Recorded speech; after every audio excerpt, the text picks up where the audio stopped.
Okay, so we'll just begin with the session now. I think that's fine. Upon 2 minute पहले चालू कर लेंगे. So good evening everyone. Welcome back. Thank you so much for joining. आज भी जो अपना same routine है वही फॉलो करेंगे. We'll have the index view. Upon commodities का व्यू लेंगे. अपन स्टॉक्स जो अच्छे लग रहे हैं वो भी करेंगे. एंड आज उसके साथ साथ जो मैंने पर्सनली ट्रेड्स लिए थे हमने अपन वो डिस्कस करेंगे कि हमने आज कौन से नए ट्रेड्स लिए, जो एग्जिस्टिंग ट्रेड्स थे हमने वो क्यों एग्जिट किए, because exit is very important seeing the market conditions as well. Because lot of times क्या होता है ना कि अपन एंट्री तो ले लेते हैं बट एग्जिट एंड ट्रेलिंग का जो अपन ने कल इशू डिस्कस किया था वो रहता है. So I will be discussing as to हमने कौन सा एक स्टॉक था जो ट्रेल किया, कौन सा हमने स्टॉक एग्जिट किया, क्यों एग्जिट किया, वो भी बहुत जरूरी है. So will be discussing that. So without wasting any more time we'll start with the index overview. कल अपन एक डिस्कस किया था कि स्ट्रक्चर चेंज हो रहा है from lower lows to higher highs and higher lows, right.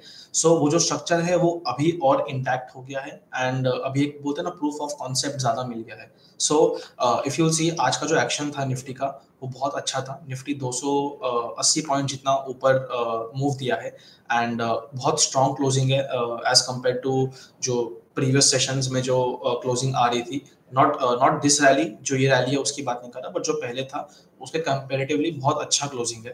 And दो couple of points जो मैं मार्क करना चाहूंगा which will help us understand के निफ्टी का यहाँ से जो आउटलुक है वो क्या होना चाहिए. Should we be very aggressive और should we just keep on testing the water till the overall trend is intact. This is what we'll be discussing today. सो जो मैंने एरोज मार्क किए आपको दिख रहे होंगे, ये अलग अलग सप्लाई जोन्स है. तो यहाँ पे अगर आप देखोगे तो एक ये सपोर्ट एरिया था जो एक यहाँ पे ब्रेक किया एंड उसके बाद एक जो एरिया यहाँ पे था वो रेजिस्टेंस बन गया. तो जो अर्लियर जो सपोर्ट एरिया था वो यहाँ पे एक रेजिस्टेंस एरिया बन गया, बट निफ्टी ने वो रेजिस्टेंस एरिया को आज तोड़ दिया. तो वो जो रेजिस्टेंस एरिया टूटा है उसके बाद निफ्टी का जो नेक्स्ट सप्लाई जोन अपन बोल सकते हैं वो आपको मैंने ऑलरेडी यहाँ मार्क किया हुआ है with this area, with this line. तो आपको दो एरोज दिख रहे होंगे जहां से निफ्टी ने एक बहुत अच्छा बाउंस दिया है. यहाँ पे एक बाउंस है, यहाँ पे एक बाउंस है, करेक्ट. एंड तो ये जो रेजिस्टेंस एरिया क्रॉस कर दिया, अब नेक्स्ट रेजिस्टेंस जो निफ्टी का है वो है 23,400. तो जो नेक्स्ट रेजिस्टेंस निफ्टी का है वो 23,400 है. आई just put it in chat ताकि आपके लिए बहुत इजी रहेगा.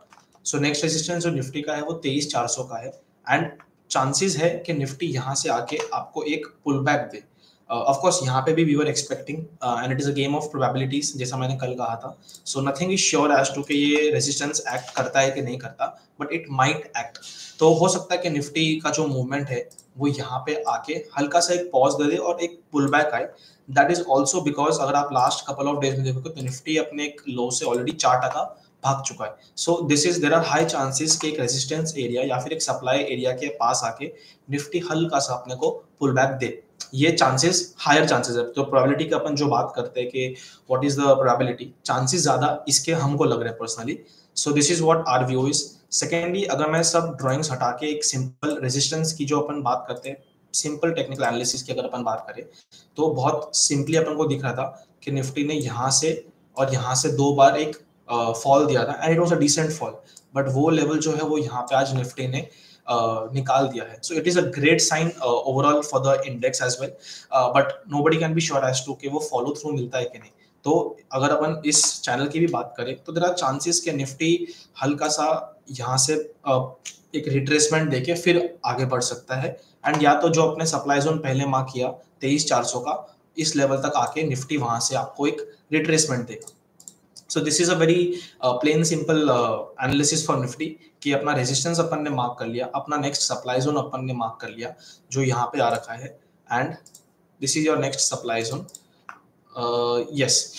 सो आई थिंक मैंने एक 23,400 का आपको सप्लाई जोन बोला है एंड एक 23,800 का है जो मैंने अभी मार्क किया. तो ये दो सप्लाई जोन है which I will be sharing in my channel. So I think वो मैं आपको रेगुलरली अपडेट देता रहूंगा, so you don't have to worry on that end. But yes, so Nifty का व्यू बहुत सिंपल है. As of now it is in a structurally change हो गया है, but let's see how long it sustains. The next is bank Nifty. Bank Nifty में भी अपन ने बहुत सिंपली एक एरिया मार्क कर दिया है. सो अगर आप देखोगे तो कपल ऑफ पॉइंट्स जहां से बैंक निफ्टी सपोर्ट लेके भागा था, ये के पहला पॉइंट, ये दूसरा पॉइंट, एक हल्का से यहाँ पे शेकआउट था, लेकिन बैंक निफ्टी वापस एक शेकआउट देके वापस भाग गया था। तो ये जो एरिया है दैट इज अराउंड 50,400 है, तो अपन इसको 50,500 मान लेते हैं। तो ये जो एरिया है that is very very important for bank Nifty. अगर ये एरिया के ऊपर बैंक निफ्टी क्लोज दे देता है, so there might be a structural change, अच्छा चेंज होगा जो इट्स पॉजिटिव फॉर अस।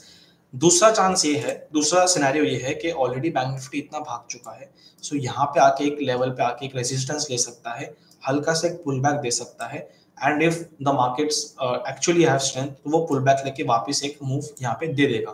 तो यही दो सिनेरियोज है, and I won't complex it too much. This is a very simple scenario कि एक रेजिस्टेंस एरिया है उसके ऊपर जाएगा तो द गुड मूव, अदरवाइज यहाँ से एक रिट्रेसमेंट ले सकता है। Hi Sanjil ji, I'm good. Thank you so much. Thank you. The next is S&P. We'll just discuss the small cap index. I'll just see if I have to discuss. हाँ, अपन दोनों कर लेते हैं। अपन BSE small cap और CNX small cap दोनों कर लेते हैं, कोई दिक्कत नहीं है। So if you remember, मैंने कल के वीडियो में आपको बताया था, ये दो एरियाज कल के वीडियो के मार्क है कि दो एक सपोर्ट एरिया था जहाँ पे इंडेक्स ने शेकआउट दिया एंड वहां से ऊपर क्लोज दिया, but it could not sustain. That is fine, वो चलेगा। बट यहाँ पे आप देखोगे तो एक रेजिस्टेंस एरिया है, वहां से एक अच्छा फॉल आया। Again index tried to make a high, tried to make, but एक वापस फॉल आया। Now index is facing resistance over here. आज की कैंडल है वो इतनी वीक मैं नहीं बोलूंगा personally, but I would say this is more of a pause from the index. ये जो कंटिन्यूएशन का मूव था वो एक बार एक पॉज आ गया है। So even if I apply that moving averages, 1020 के ऊपर कंफर्टेबली सर्व कर रहा है। सो a very simple conclusion to this analysis could be that as soon as your BSE small cap index gives a close of let's say 46,700 or 800 के ऊपर अगर close देता है, so it might be a great thing for the index, because क्या होगा, the next supply zone कहाँ है अपना, वो अपन को identify करना है। So whenever we analyze index, बहुत खाली एक चीज का ध्यान रखना है in a very simple manner कि आपका नेक्स्ट लेवल ऑफ रेजिस्टेंस कहाँ है, बिकॉज आपका इंडेक्स हाई चांसेस है कि वहां जाके ही रुकेगा। So if you see from here, एक हाइपोथेटिकल एग्जांपल लेते हैं कि अगर अच्छा क्लोज देता है, सो क्या होगा, Nifty might close over here, 8% ऊपर निफ्टी क्लोज करेगा।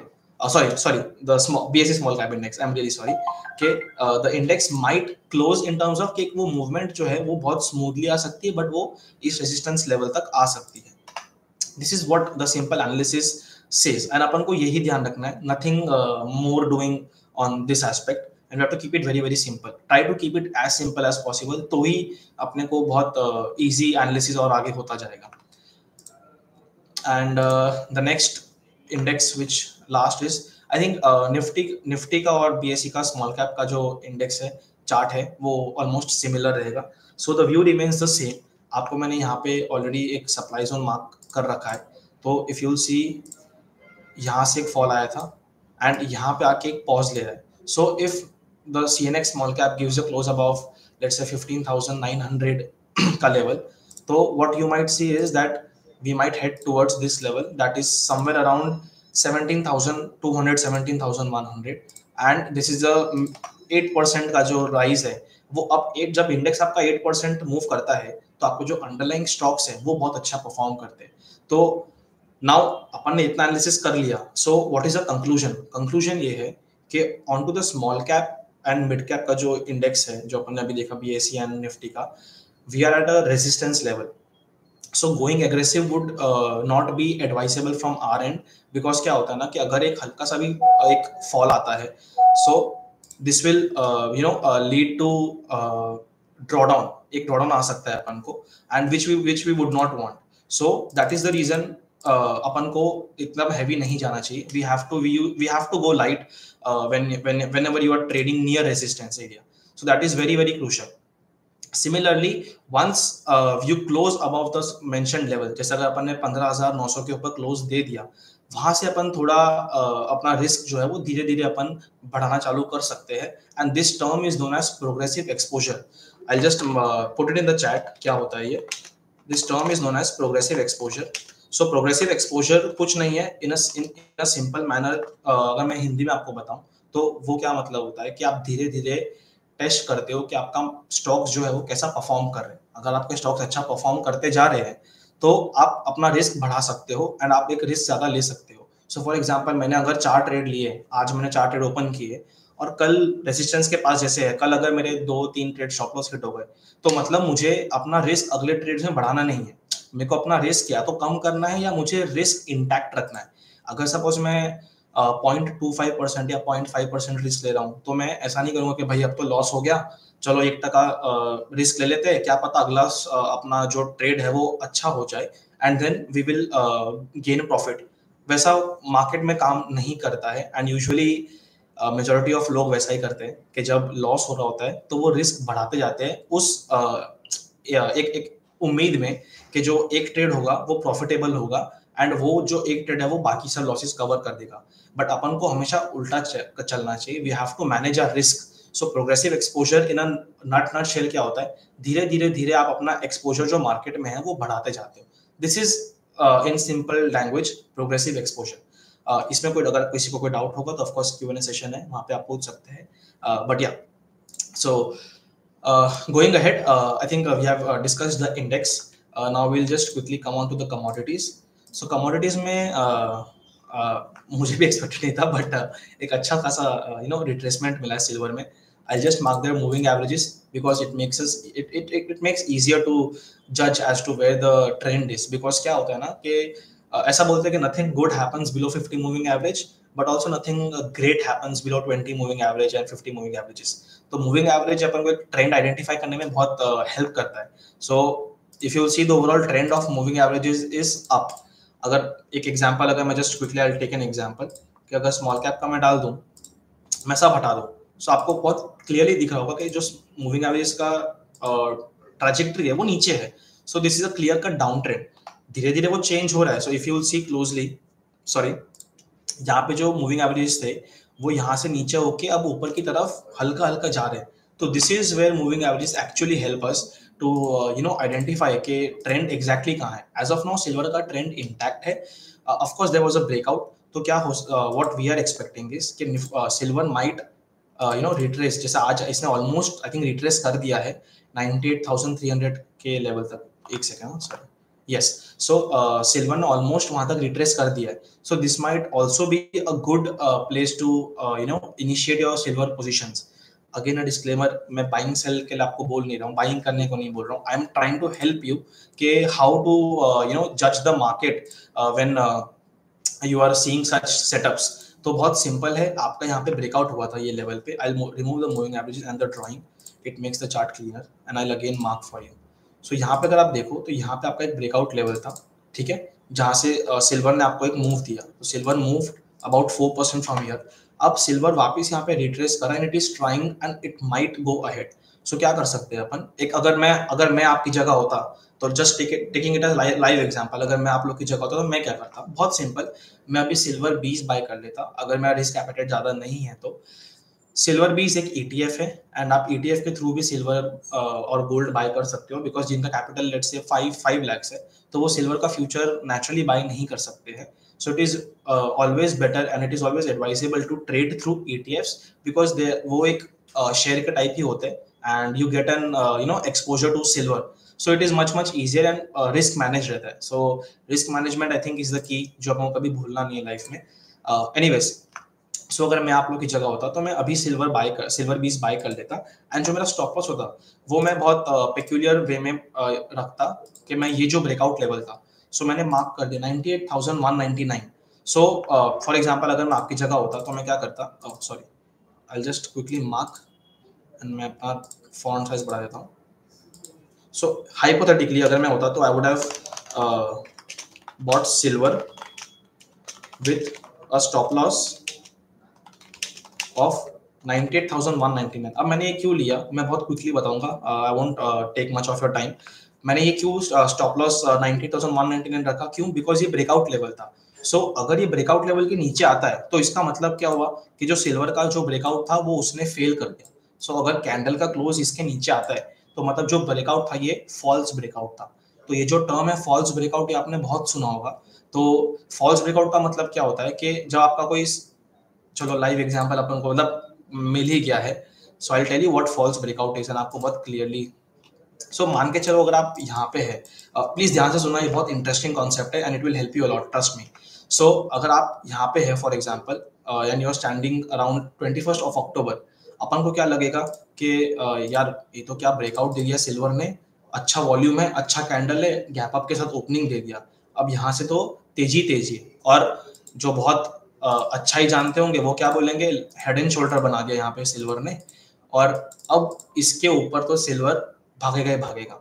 बट अपन एक एग्जाम्पल ले लेते हैं जो आई थिंक बहुत क्लियर कर देगा कि whatever we think does not usually happen in the market. ये आपका खाली रिप्ले कर रहा हूँ, this is what false breakout is. आपको निफ्टी ने यहाँ पे ट्रैप किया, यहाँ पे ट्रैप किया एंड आपको एक ब्रेकडाउन देके एक फॉल्स ब्रेकआउट दे दिया। So this is where you got caught, correct, कि आपका एक ब्रेकआउट हुआ, उसको आपको लगा कि यहाँ से सिल्वर बहुत अच्छा चलेगा एंड आपका एक फॉल्स ब्रेकआउट होगा। तो सिमिलर सिचुएशन जो मैं ये जो है, ऑफकोर्स मैं ये नहीं बोल रहा कि यहाँ पे होगी, बट यहाँ पे क्या हो सकता है कि जो अपन ने ब्रेकआउट यहाँ पे लेवल मार्क किया था कि ये बहुत शॉर्ट ब्रेकआउट था, हो सकता है कि सिल्वर इसके नीचे क्लोज दे दे, तो that means it is a false breakout जो आपको मैंने पहले बताया। Clear? So we have to be very careful on that aspect, correct? So yeah, as of now, I'll come to conclusion for silver. The view is of course an uptrend until unless we don't give a close below this mentioned level. इसके नीचे अगर अपन जाते तो possible है कि we might turn from either 20 moving average, otherwise एक support जो है वो अपना 93,000 का सिल्वर का अपन को सपोर्ट दिख रहा है। Thank you for this. And next is silver, gold, sorry. So gold में भी similar, I don't think there is much change in the structure. ऊपर से हल्की सी सेलिंग आई है and that is obvious because gold has seen a good run. यहाँ से almost 18 से 20% gold भाग चुका है। So जाहिर सी बात है एक हल्का सा रिट्रेसमेंट आएगा because no stock can go like this. एक हल्का हल्का एक वेवी लेंथ में जाएगा ही जाएगा, या कोई भी एसेट क्लास हो for matter of fact. So the long term trend for gold remains bullish. And हल्का सा we might see and similar I think इसमें भी वी कैन एक्सपेक्ट के ब्रेकआउट के लेवल्स जो यहाँ पे है, and I think it would be usually क्या होता है ना कि जब ये कोई भी एसेट क्लास ऊपर जाता है and if it gives you a pullback, तो यहाँ से अगर वो मूव करता है तो it moves in a much better momentum. तो ये बहुत अच्छी चीज भी हो सकती है कि अगर गोल्ड अपने ये ब्रेकआउट लेवल पे आता है एंड उसके नीचे क्लोज नहीं देता है, तो if it gives a close below this mentioned level that is somewhere around 86 sorry, अगर गोल्ड अपन को 86,500 के लेवल के नीचे क्लोज देता है, so it might be a bearish, not bearish but a change in structure. मैं बोलना चाहूंगा कि जो लॉन्गर टर्म ट्रेंड ऊपर की तरफ था वो हल्का सा चेंज हो जाएगा and we might see gold around 84,000। तो this is our gold and silver view. I will see if कोई और कमोडिटी अपन को एक्साइट करती है। आई थिंक कॉपर में मैंने कल जो व्यू दिया था वही इंटैक्ट है, it is a winning horse. So आपको जब भी अगर कुछ if we get an opportunity, मैं आपको लाइव में आप every day we are meeting, so मैं आपको लाइव में बता दूंगा if there is an opportunity and अगर हम कर रहे हैं कि नहीं। So nothing on copper and on crude and similar. I think we are waiting for this level. मैंने I will just add an alert ताकि I can help you as well, help you guys as well. So मैंने यहाँ पे alert add कर दिया, as soon as crude gives a close I mean एक tick देता है 5693 के नीचे, we might initiate for the shorts and this is what we are planning. And I think on the natural gas end, just a moment. Yeah, so on the natural gas end, there is nothing bearish as. Just hold on. Yeah, there's nothing bearish because the moving averages are intact. It is just that this commodity is in a zone. So this zone is very important. So as soon as we give a close below 342 and 341 levels, we might see the change in structure for natural gas. Nothing on to the trading side because it is trading in a no trade zone wherein it is moving in a range. So we won't burn our hands by doing long or short. We are very clear कि जब trade मिलेगा तो ही trade लेंगे, otherwise will be अपन बाहर बैठने में खुश है। So yeah I think we are done with the commodities view as well. Gold, silver, copper, crude, natural gas, everything is done. Nifty, bank Nifty and small cap के लेवल्स अपन ने डिस्कस कर लिए। So I think everyone is clear. Just in case किसी को कोई doubt हो, so of course Q&A session open है. At the end we can have the Q&A session and we'll discuss whatever your doubts are. Now coming to the most important and most interesting part, I think a lot of you would be waiting for that only, that is the stocks view. कौन से stocks अच्छे लग रहे हैं मैंने कौन से trades लिए and how did I trade them या ट्रेल देम, वो अपन को डिस्कस करना है. So will quickly start. So first I start with the stocks जो हमें अच्छा लगे एंड वी आर एमिंग के हम इसमें धीरे धीरे पोजीशंस बनाएंगे. So if you will see, Sharda energy एक स्टॉक अपन ने डिस्कस किया था जो एक ब्रेकआउट के बाद एक पुल बैक सा दे रहा है, and if I put in the moving averages you will सी के मूविंग एवरेज को रिस्पेक्ट कर रहा है. ऑल्सो एक दूसरी चीज अपन को ध्यान जो रखनी होती है वो ये होती है कि पुल बैक के टाइम वॉल्यूम्स जो है वो कम होने चाहिए. ऐसा नहीं है कि वॉल्यूम्स बहुत ज्यादा आ रहे, बिकॉज दैट वुड मीन कि वो हल्का सा सेलिंग की तरफ बढ़ रहा है. But this is not the case in Sharda energy. If you will see, the volumes are constantly declining as and when the stock is इधर इन अ कंसोलिडेशन फेज या फिर हल्का सा रिट्रेस कर रहा है. So this is a beautiful aspect of a particular stock जो अपन को एक और कंफर्मेशन देता है कि yes this might be a great thing going ahead. So this is our priority. Sharda energy जैसे ही अपन को एक अच्छा एंट्री मिलता है will be looking to enter. Again मेरे को डिस्क्लेमर बार बार देना पड़ेगा बिकॉज सेबी का हेडलाइंस है, not a buying recommendation. Help कर रहा हूँ कि कैसे आपको स्टॉक्स आइडेंटिफाई करने चाहिए, कैसे आपको थॉट प्रोसेस रखना चाहिए, how can we be a better trader going ahead 6 months down the line.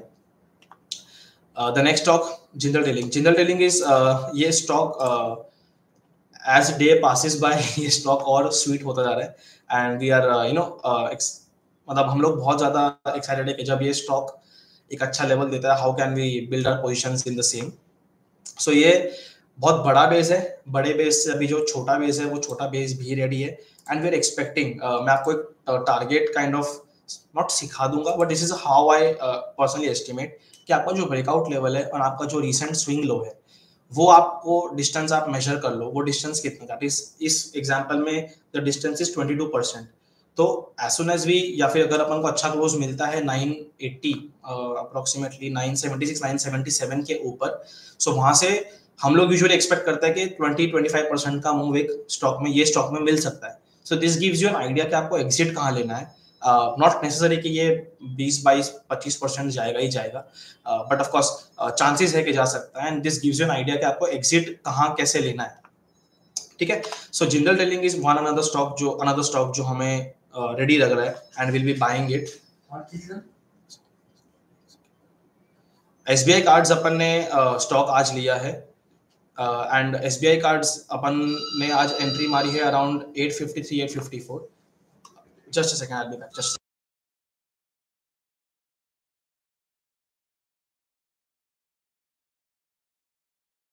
yes, I'm sorry guys, a bit of disturbance. Sorry, yes. So SBI card बहुत ही ब्यूटीफुल सेटअप है. I think ये मैंने कल अपने live में discuss भी किया था, and we have entered this stock with a stop loss of 830 के आसपास, जो I think, oh sorry I'm mistaken, हमने एंट्री ली है with a stop loss of 825. yes, so that's approximately 3% का stop loss है, and we have raised around 0.25% of capital, जो एक 8 से 10% का allocation, 8% का allocation capital पे हुआ है. Now this is a fresh entry and we'll be exiting. अब usually I mean I think I have time, so I'll explain कि अभी से मेरा exit planned है कि मैं exit कैसे करूँगा. तो मेरी entry हुई है that is around 855, जो मेरा half exit होगा. What we do is we usually exit our half positions at 3R. ये जो R मल्टीपल का कॉन्सेप्ट है ना, ये अपन एक सेशन में ले लेंगे. विल ट्राई कि अपन एक वीकेंड में सेशन रखें ताकि I will explain you certain jargons जिससे आपको you are at ease as to what I am saying. So R multiple बहुत सिंपल है. अगर आपका रिस्क या आपका स्टॉप लॉस 3% है, तो इफ आई से मैं 1:3 पे एग्जिट मारूंगा, इट मीन्स कि मैं मेरी एंट्री प्राइस से 9% ऊपर एग्जिट मारूंगा. I will repeat, sorry. So let's say आपका जो स्टॉप लॉस है वो 2% है. बहुत इजी रखते हैं, चलो 1% रखते हैं इजी. आपका स्टॉप लॉस 1% है. अब मैं आपको बोलता हूँ कि मैं 1:3 या 1:4 में एग्जिट मारूंगा. उसका मतलब बहुत सिंपल है. अगर मेरा स्टॉप लॉस 1% है तो 1:4 कितना हुआ, 4%. तो आपका risk 1%, reward 4%. That is what is known as risk to reward, nothing else. So अगर मेरा यहाँ पे रिस्क 3% है तो मेरा एग्जिट क्या होगा, 9%. सो बहुत सिंपल, मैं क्या करूंगा, मैं 855 जो मेरी एंट्री प्राइस है मैं 855 प्लस 9% करूंगा, दैट इज समवेयर अराउंड 931। तो मेरा हाफ एग्जिट जो है वो ऑलरेडी प्लान्ड है। मैं हाफ क्वांटिटी मेरे एग्जिट का करूंगा 931 से 932 के भाव पर, विच इज वेरी सिंपल। उसके अलावा मुझे कुछ नहीं करना है, ना ही तो मैं ट्रेड में फिजिट करूंगा, ज्यादा के मैं बार बार इंट्राडे एक्शन देखूंगा। This is how you need to trade like a monk. आपने एंट्री ले ली, आपका एग्जिट आपको मालूम है कि आधा मेरे को क्वांटिटी एग्जिट करना है 932 पे। आपको सिर्फ क्या डालना है, अलर्ट डालना है और आपका स्टॉप लॉस डालना है सिस्टम में। मेरा 825 का स्टॉप लॉस है, मेरा एग्जिट 932 है। उसके अलावा बीच में क्या हो रहा है, मेरा लुकआउट नहीं है। अगर 825 आ गया तो मैं बाहर हो जाऊंगा, 932 आया तो मैं बाहर हो जाऊंगा। It is very very simple. We as humans, अपन को क्या है ना, अपन को थोड़ा चुल ज्यादा रहता है, तो अपन we try to just trade कैसा चल रहा है, देख लेता हूँ क्या हो रहा है, अच्छा चल रहा है कि नहीं। You need that adrenaline rush.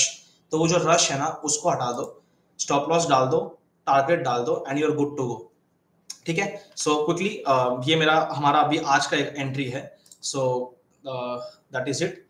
जो अच्छा स्टॉक जो एक और लग रहा है वो कीरी इंडस्ट्रीज लग रहा है। नाउ कीरी इंडस्ट्रीज अच्छा लग रहा है, बट हमने इसको इतना प्रायोरिटी पे रखा इसलिए नहीं है बिकॉज आप अगर देखोगे तो यहाँ से ये 3 बार एक रेजिस्टेंस, 2 बार रेजिस्टेंस फेस कर चुका है। आज तीसरी बार इसने एक डाउन कैंडल दे दिया है। सो ये रिडार में है, एंड ये रिडार में क्यों है, ओनली बिकॉज यहाँ पे जो इसने मूव दिया है, ये मूव बहुत अच्छा दिया, दैट इज अराउंड 100% का मूव दिया है, लेट्स से 9 अक्टूबर से लेके 16 दिसंबर। तो विद इन 2 to 3 मंथ्स इसने स्टॉक में अपना एक डबलर मूव दे दिया है।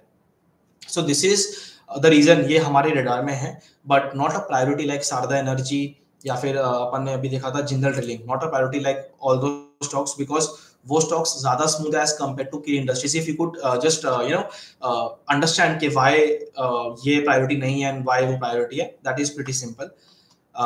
The next stock is Chambal fertiliser. Chambal fertiliser हमारे पास है एंड हमने इसको स्टॉप लॉस को रिवाइज किया बिकॉज सुबह the market conditions were such that we thought कि एक सेलिंग आ सकती है, जो बिकॉज जो आपको मैंने चार्ट बताया था वहां पे एक रेजिस्टेंस था, राइट। सो सुबह का एक्शन ये हमसे भी अभी भी होता है, अंडरस्टैंड, ये हमसे भी गलतियां होती है। So this is very very normal, this mistake is very very normal. So वो रेजिस्टेंस जो था वहां से क्या हुआ, वी थॉट के भाई I think the markets are turning haywire and it is better to protect our जो भी एग्जिस्टिंग पोजीशंस है, let's just manage them, let's just do a bit of fidgeting, जो मैं आपको अभी बताया। So we fidgeted with the stock and हमने वो स्टॉक को स्टॉप लॉस को बहुत एग्रेसिवली रिवाइज किया and we had to exit because of that. But this is not a thing to do, मैं एक्सेप्ट कर रहा हूँ, but this is not a thing to do because this is normal human nature, it happens. धीरे धीरे अपन को वो mistakes को accept करना है and we have to grow from that mistakes. So an example, जो ये मेरे से मिस्टेक हुई, मैंने उसको कैसे रेक्टिफाई किया, मैंने उसको रेक्टिफाई किया मेरे ट्रेड ग्लैक्सोस्मिथक्लाइन से। So if you see GlaxoSmithKline हमने एंट्री ली थी इस लेवल पे, समवेयर अराउंड 2715 के भाव पे मैंने एंट्री लिया था एंड वी वर श्योर कि एक जो रिस्क रिवॉर्ड का आपको मैंने कॉन्सेप्ट बताया कि 3% स्टॉप लॉस था तो अपन 9% पे निकलेंगे। मेरा इस स्टॉक में अराउंड 2% का स्टॉप लॉस था। सो समवेयर अराउंड 6-6.5% पे हमको निकलना था from the entry point and हमने वो ही किया। आज हमने 2900 का एग्जिट डाला था। Now I will tell you कि हमने वो व्हाई वी थिंक कि हमने बहुत ब्यूटीफुली प्ले किया। सो मैं पहले 2900 का यहाँ पे लेवल मार्क कर देता हूँ and I will go to the intraday chart आज का जो था। So I think this is 10:55 जहाँ पे, yes exactly. So I just replay this thing, ये तो बाद में हुआ था, बट यहाँ पे अगर आप देखोगे ना तो जो हाई था वो एग्जैक्ट मेरे लेवल का ही था, दैट वाज 2900। वहां से स्टॉक ने हल्का सा, I won't say much selling, but stock ने वहां से ऑलमोस्ट 1% का फॉल दे दिया था। तो आई वाज ऑफ दैट, उस पॉइंट ऑफ टाइम पे I was of that view कि यार मार्केट यहाँ से सप्लाई जोन दे रहा है, but I did not exit pre maturely, मतलब मैंने मेरे जो लेवल था वहां पे हमने एग्जिट किया बिकॉज ये मिस्टेक हमने चंबल में कर ली थी। So this is how we need to grow. तो हमने coming back to the main thing, तो हमने जो हमारा लेवल जो स्टॉक था ग्लैक्सोस्मिथ, हमने आधा आज निकाल दिया, दैट इज अराउंड 2900 का लेवल, बिकॉज हमारा 1:3 का रिस्क रिवॉर्ड मीट हो गया है। Now how do I trail, another concept, how do I trail this thing, very very important। अब जो मैंने आधा माल बेच दिया है, now what I have to do is I just have to trail it with 10 and 20। now by 10 and 20 what I mean is, अब जो मेरे पास 50% पोजीशन बाकी है, I'll take the doubts। Yogendra ji मैं आपका डाउट लेता हूँ, I'll just complete this topic and I'll take your doubts, thank you।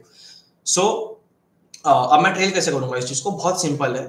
10-20 से मैं ट्रेल करूंगा। मेरे पास जो 50% पोजीशन बाकी है, मैं क्या करूंगा उसका, मैं 25% 10 मूविंग एवरेज के नीचे एग्जिट मारूंगा और बाकी की 25% पोजीशन में 20 के नीचे एग्जिट मारूंगा। तब तक मैं उसको ट्रेल करता रहूंगा and I won't change anything. और मैं कुछ अपना ब्रेन यूज नहीं करूंगा कि स्टॉक क्या कर रहा है इंट्राडे में, how how will it react, nothing nothing doing, very simple. खाली ट्रेल करना है 10-20 से। तो आपको इसका जो अपडेट है वो मैं आपको आने वाले लाइव सेशंस में देता रहूंगा एंड चैनल पे भी आपको मिल जाएगा update. So if you have not join the channel, do join the channel. And या एंड अनदर स्टॉक जो हमें बहुत अच्छा लगा दैट इज अमी ऑर्गेनिक्स। इफ यू सी अमी ऑर्गेनिक्स में बहुत ही ब्यूटीफुल एक बेस बना है एंड जो मैंने आपको कल बताया था कि एक अपमूव के बाद एक नो डेड, मतलब एक डेड जोन काइंड ऑफ चाहिए होता है। सो वो जो डेड जोन है वो ये डेड जोन है। सो ये डेड जोन के बाद जब स्टॉक बाहर निकलेगा, it might do really well and it हमको बहुत ज्यादा कन्विक्शन इसलिए भी है because all the moving averages if you see 10, 20, 50 they are aligning around the current market price. So that adds to the conviction because अभी stock दूर नहीं है अपने मूविंग एवरेजेस से। सो जितना स्टॉक अपने मूविंग एवरेजेस से पास रहता है ना, उतना बेटर रहता है। So this is what we have seen in our 7, 8, 9 years of experience of trading कि जितना पास रहता है मूविंग एवरेजेस के, उतना स्टॉक बेटर रिएक्ट करता है, वहां से मोमेंटम अपन को अच्छा मिलता है। And I think UPL, yes, UPL one another stock. And I think आपको जो लाइव रोज ज्वाइन कर, अब रोज क्या 2 दिन से जो ज्वाइन कर रहे हैं उनको बहुत अच्छे से अंदाजा होगा कि मैं क्यों बोल रहा हूँ। बिकॉज ये एक अपमूव के बाद एक डेड जोन है। So this is where we play a lot. Upmove के बाद डेड जोन आया एंड जैसे एक पिवट लेवल क्रॉस करेगा, वहां से चांसेस है कि the stock might do really well. This is a simple plain analysis. Same I think goes for Laurus lab. Laurus lab में हल्का सा खाली जो आपको एक आई थिंक हमें वो खटकता है वो ये है, तो ये जो स्ट्रक्चर्स है ये खटकता है, बट दिस रिएक्शन जो स्टॉक का था, it was purely and purely news based reaction. So I will try to negate it, but this is not a priority. ये धीरे धीरे जब सेट होगा विल बी फोकसिंग तभी, otherwise it is as of now in our kind of watch list वाला है, nothing on the priority side. So yes, I think I'm done with all the stocks view, a bit of trailing जो मैंने किया. Now I think the podium is open for Q&A and first I'll just जिसको भी doubt है please just ask. जो अगर आप doubts पूछोगे नहीं तो there is no point, वैसा हो जाएगा. Any opinion on the IT sector by Yogendra ji? So Yogendra ji, usually क्या करता हूँ ना मैं कि I just take the index, CNX IT का अपन इंडेक्स ले लेते हैं, that gives you clear view एंड मैं आपके लिए बहुत इजी करूँगा। I won't do it much of a hard work for you. तो अगर आप योगेंद्र जी अगर आप स्टार्टिंग से लाइव सेशन में हो, तो मैंने ये कॉन्सेप्ट बहुत बार बोला है कि जो अर्लियर रेजिस्टेंस होता है वो सपोर्ट बन जाता है and then again it acts as a resistance. So quickly I will help you with that thing. यहाँ पे अगर आप देखोगे तो आपका ये रेजिस्टेंस था, यहाँ से अपना स्टॉक इंडेक्स गिरा, इट गेव अ मूव, ऊपर आया, यहाँ पे रेजिस्टेंस फेस किया, वापस गिरा, यहाँ पे इसने ब्रेकआउट दिया। तो ये ब्रेकआउट के बाद if you will see the index went up by 20% and now this जो रेजिस्टेंस था it acted as a support. So ये जो सपोर्ट था वो सपोर्ट यहाँ पे टेक्निकली होना चाहिए था, बट रिसेंटली ये हफ्ते अराउंड 24 फेब का जो वीक था वहां पे निफ्टी आईटी ने अपना जो सपोर्ट है वो तोड़ दिया है। सो नाउ हर चीज हटा के मैं आपको एक बहुत सिंपल व्यू देता हूँ कि मेरा पर्सनली क्या व्यू है and how do you need to analyse. हम लोग कैसा कर रहे हैं, हम लोग क्या सोच रहे हैं, हमारा एक व्यू बहुत सिंपल है कि निफ्टी आईटी अगर परफॉर्म करता है तो ठीक है, otherwise Nifty IT might head towards 31,500। Now for it to outperform या फॉर इट के हमारे इंटरेस्ट में कब आएगा, वो इंटरेस्ट में तभी आएगा जब आपका निफ्टी आईटी जो है वो इस लेवल के ऊपर क्लोज होता है। दैट इज ये जो लेवल है, ये लेवल जो मैंने मार्क किया है इसके ऊपर, दैट इज 38,600 से 38,700 के ऊपर जब निफ्टी आईटी क्लोज देगा, वहां से स्ट्रक्चर जो है वो शायद तक चेंज हो सकता है एंड अच्छे वे में चेंज होगा। दिस इज व्हाट सिंपल हम लोग व्यू देते हैं। सो आई होप आपका आईटी का जो आपका डाउट था वो क्लियर हो गया। Thank you. सिद्धार्थ जी का डाउट है कि एक मूव के बाद टाइम करेक्शन कितने टाइम के लिए होता है? सो सिद्धार्थ जी, ये डिफाइन नहीं कर सकते कि एक सर्टेन मूव के बाद टाइम करेक्शन कितना हो सकता है. It all depends upon how you see it personally. So एक example I think Kotak bank का एग्जांपल था which is very beautiful. So देखिए, ये जो अप मूव आया कोटक बैंक 7 दिसंबर, ये तो वीकली, हाँ मैं वीकली लेता हूँ, चलिए. हाँ, ये तो बहुत अच्छा एग्जांपल मिल गया. आई थिंक यही था, यस यस यही था. सो सिद्धार्थ जी प्लीज थोड़ा ध्यान से दीजिएगा because I think this might answer question very well. So Kotak bank, if you'll see Siddharth ji, Kotak bank इस लेवल 2020 28 दिसंबर 2020 में, आपको नीचे डेट दिख रही होगी, 28 दिसंबर 2020 के बाद अभी तक वो उसी रेंज में चल रहा है. तो ऑलमोस्ट 4 से 5 साल हो गया. My wifi is weak, maybe I just check the wifi and अगर कुछ कट रहा हो तो प्लीज वापस वीडियो जाके देख लीजिएगा. I'll make sure the backend is working well from tomorrow. I'll definitely make sure. But thank you so much for the feedback. So yeah, Siddharth ji, if you'll see, Kotak Bank last 4 साल से वहीं पर है. So there is, as I said, there is no specific time के एक जो range है या फिर टाइम करेक्शन है वो कितना हो सकता है. एंड यूजुअली बोलते हैं the more the time correction या bigger the base higher in the space. तो आई मतलब एक लाइन है ये, बिगर द बेस मतलब जितना टाइम लेता है, हायर इन द स्पेस मतलब उतना ही ऊपर जाता है.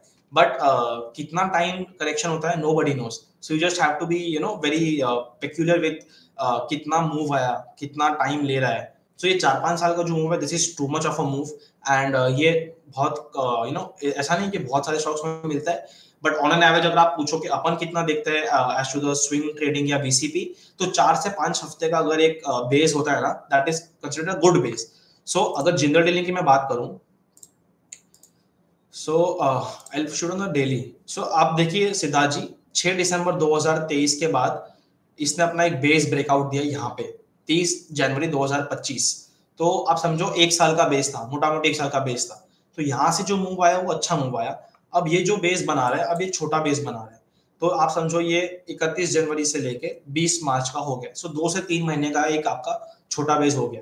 सो अब ये जब यहाँ से ब्रेकआउट मारेगा तो ये बहुत अच्छा मूव देगा. बिकॉज रीजन क्या है, ऑलरेडी आपका एक बड़ा बेस से ब्रेकआउट दे चुका है. तो ये बेस ऑन बेस हो गया. सो अगर मैं इसको मार्क करूं तो ये आपका पहला बेस हो गया एंड यही आपका यहाँ से आपका एक दूसरा बेस हो गया. सो this is a base on base stock. तो ये आपको बहुत ज्यादा कन्विक्शन देता है कि the stock might do really well. So coming to conclusion of your question, there is no significant या quantifiable time frame कि इतना होना चाहिए, but 3 से 4 हफ्ता is a good time frame. I hope I'm clear. So thank you so much Siddharth जी आपका doubt के लिए. Any more doubts from anyone? So I'll be happy to help you.